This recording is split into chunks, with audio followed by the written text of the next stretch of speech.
Halo Sobat Semanggi, Assalamualaikum warahmatullahi wabarakatuh. Jumpa lagi dengan saya Anwar Orlando dan Saya Rizky Alfianto. kita jumpa lagi di segmen bedah buku. Di buku yang sama. Buku apa Mas? Berpikir dan berjiwa besar. Kita lanjut ke bab berikutnya. Oke, untuk bahasan kita kali ini kita fokus kepada bab apa? Jadikan sikap Anda sekutu Anda. Nah, ini kalau kita tarik garis besar, jadikan sikap Anda sekutu Anda. Sekutu ini mungkin partner ya atau bestie. Oke, jadi jadikan sikap Anda adalah sekutu Anda. Mungkin bisa dijelaskan untuk pengertiannya terlebih dahulu Mas Rizky dari pembahasan bab 8 ya, jadikan sikap Anda sekutu Anda. Oke. Ya, sikap ini kan tidak terlihat, tetapi juga terdengar. Nah, jadi tumbuhkan. Jadi di bab jadikan sikap Anda sekutu Anda ini tumbuhkan 3 sikap.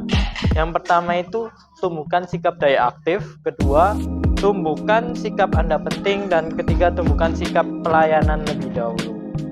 Nah, gitu Mas Anwar. Jadi dari tumbuhkan 3 sikap dari bab jadikan sikap Anda sekutu Anda. Nah, ini mungkin bisa dijelaskan satu-satu nih. Ini penting banget ya. Tumbuhkan sikap saya aktif.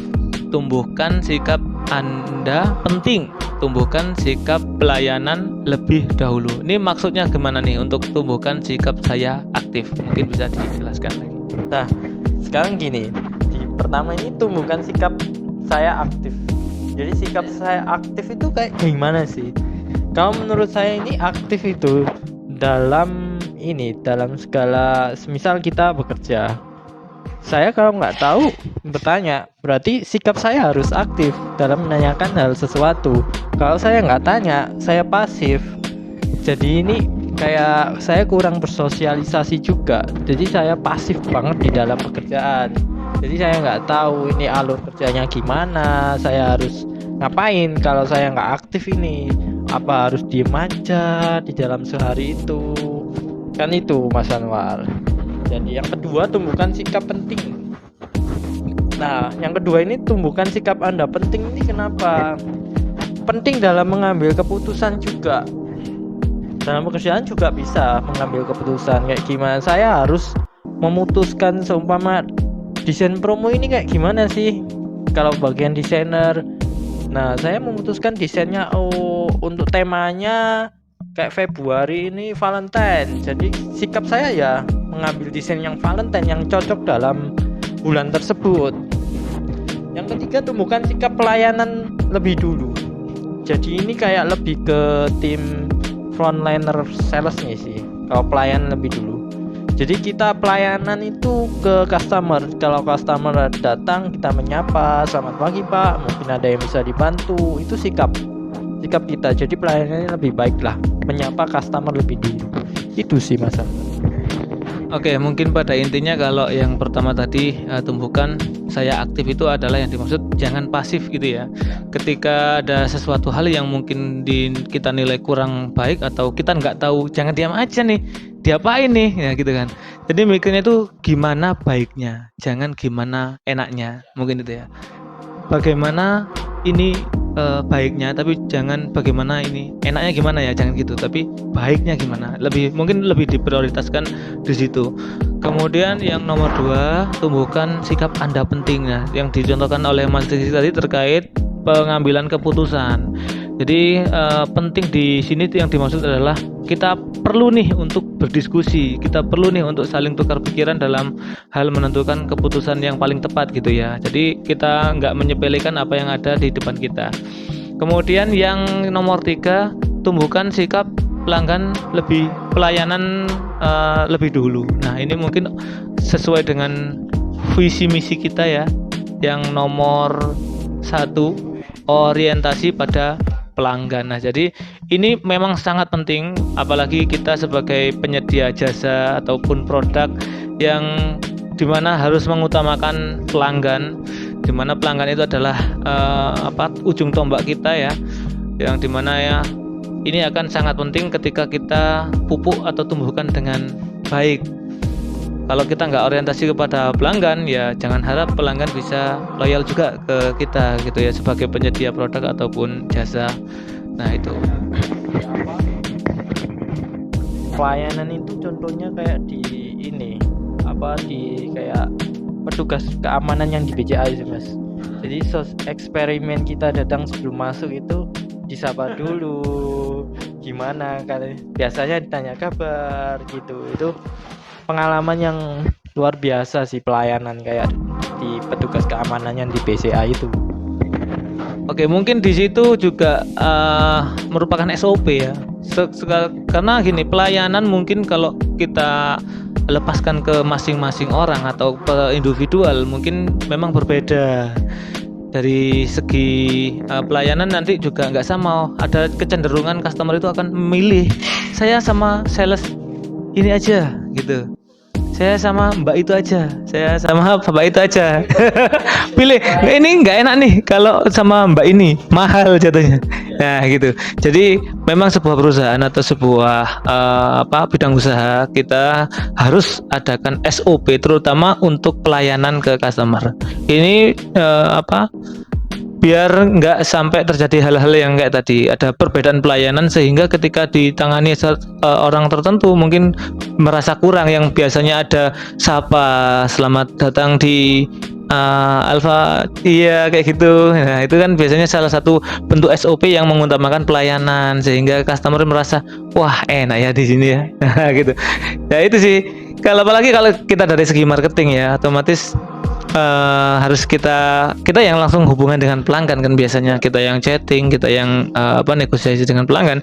Ini otomatis harus kita pupuk bagaimana untuk menumbuhkan rasa pelayanan kita terhadap customer itu agar nggak lari.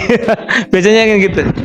Eksperimen di pelanggan sih buat, yaitu balik lagi seperti SKI kultur kita orientasi pada pelanggan, yaitu membuat eksperimen pelanggan.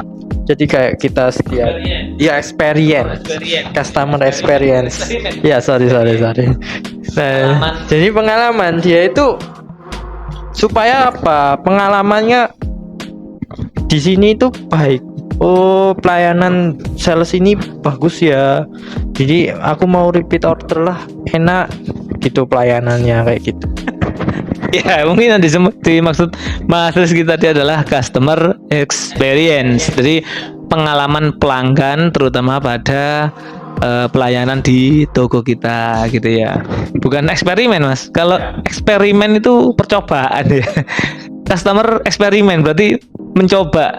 Percobaan pada customer, dia diapain ini gitu ya. Oke.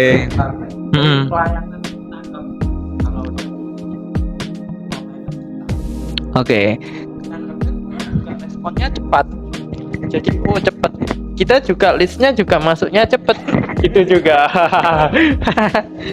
Oke, semakin cepat kita tanggap juga semakin mempercepat list yang masuk ke kita gitu ya. Oke, kita balik ke topik kita pada sore hari ini. Jadikan sikap Anda sekutu Anda. Nah, ini kalau kita tarik kesimpulan, langsung aja ke kesimpulan mungkin ya, karena waktu kita juga terbatas. Jadikan sikap Anda sekutu Anda adalah jadikan sikap kita adalah sekutu, jadi sahabat atau partner ya. Karena dengan sikap kita yang menjadi sahabat, otomatis kita akan senang menjalani atau melakukan, apalagi kalau sikap-sikap yang tertentu ya, mungkin ada beberapa sikap kita yang memang harus dipaksa loh. Ada kalau misalkan kita mudah tersinggung atau egois atau apapun ya, setiap manusia pastilah punya sikap buruk ya, atau kebiasaan buruk yang justru kita sendiri itu sebenarnya nggak sadar. Tapi paling tidak kan kita harus ubah itu agar menjadi sesuatu yang lebih baik. Ketika ada perubahan seperti itu, dari mungkin yang terbiasa seperti ini, terbiasa egois, terbiasa dengan kebiasaan-kebiasaan buruk yang sudah menjadi sikap tercela seseorang gitu ya. Ketika berubah ini pasti akan sulit sekali, atau ada gejolak-gejolak yang timbul dalam hati. Iya, kayak seolah apa sih ini kok nggak seperti biasanya. Ada yang ganjel dan nggak enak, nggak pas. Nah, itulah sebabnya ada yang namanya jadikan sekutu Anda. Sekutu ini adalah sahabat yang dimana kalau kita dekat dengan sahabat, kita ngobrol sama temen, sama bestie gitu ya, kita enjoy. Nah, ya diharapkan ya sama seperti sikap tadi. Meskipun sikap ini nanti akan akan sulit kita jalani karena untuk menuju ke sesuatu hal yang lebih baik itu pasti sulit ya. Nah, ini jadikan sekutu Anda, jadikan bestian kayak gitu. Sikap itu menentukan. Sikap memang sangat menentukan pada diri seorang memang. Karena sikap yang kalau nggak menentukan berarti kita nggak punya sikap. Jadi lurus-lurus saja, nggak lihat keadaannya gimana atau gimana. Memang sikap menentukan sih pada seseorang. Iya, kalau sudah masuk ke sana itu efeknya berarti ya, efek dari sikap kita. Orang atau rekan kita, partner kita atau orang yang kita ajak komunikasi itu pasti juga bercermin dari apa yang sikap dari kita gitu kan. Ketika kita bagus atau baik sama seseorang juga pasti seseorang itu responnya juga baik. Tapi kalau kita menanam sesuatu yang buruk pasti juga panennya juga buruk. Nah, itu memang sudah hukum alam ya seperti itu ya. Makanya kita harus sedekat mungkin atau jalani semuanya atau menyikapi semuanya dengan rasa senang. Itu aja sih kalau kita simpulkan dari topik kita kali ini. Mungkin ada tambahan lagi Mas Rizky? Itu aja. Oke, sudah cukup ya bedah buku kita sore hari ini. Oke, saya Anur Rolando dan rekan saya Rizky Alfianto. Kita jumpa lagi di segmen bedah buku berikutnya, tetap di Semanggi University.